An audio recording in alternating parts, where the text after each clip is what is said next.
Hello friends नमस्कार मु सोनाली आपण मानकु मो चैनल को बहुत बहुत स्वागत करुच्ची। चलते आज देखा मु आज आपण मानक संडे स्पेशल पूरी डालमा आणिकी आसे जोटा कि आपण मानकु निश्चिंत भल लगिले आपण माने मो चैनल को लाइक कमेंट शेयर सब्सक्राइब करने को बिल्कुल भूलबेनी। पाखरे थिबा बेल आइकन को निश्चिंत क्लिक करेंगे। बहुत ही स्पेशल लगिबो आपण माने एई भलिया गरम गरम पूरी ता सहित डालमा शीत दिन एमती बनईकरी खाइबाकू बहुत ही पसंद लगिबो।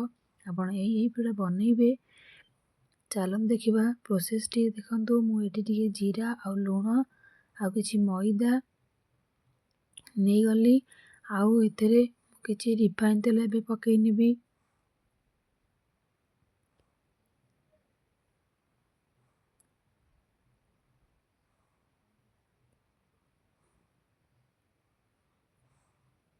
देखो मुझे किसी रिफाइन तेल पकईनेबी आपको एमती आम किसी अटा पकई नेली अटा मैदा पकई नहीं किसी पानी नहीं गली आपको एमती आम एमती चकटी नवा। देखंतु देखंतु मु केमती एई टाइप रे एमती पूरा नरम भाव चकटी नहीं आउ बहुत ही सॉफ्ट अच्छी जेहेतु मैदा पड़ी बहुत ही सॉफ्ट हम मैदा पकेले ही पूरीटा बहुत फुलिबो खाइबा को बहुत ही टेस्टी लगिबो।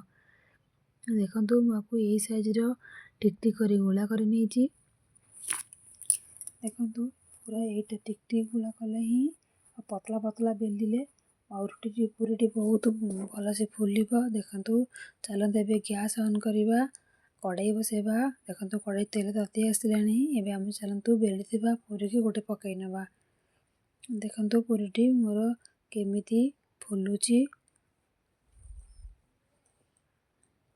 देखंतु एमती गोटे गोटे करी एमती पकेबे देखिए सुंदर भाव एमती फुलिबा। बहुत पकेले जमा भी फुलबनी गोटे गोटे करी पकेबे देखिए बहुत ही ठुंगा पूरी भाव रे फुलिबो। आ जो मन भी मो चैनल नुआ अच्छी पाखरे थिबा बेल आइकन को निश्चिंत क्लिक करेंगे। क्लिक करबा द्वारा आपण मानक पाखरे सर्वप्रथम मो वीडियोटी पहुँचबो। देखंतु एमती सुंदर भाव बनइबे। रहुची नमस्कार।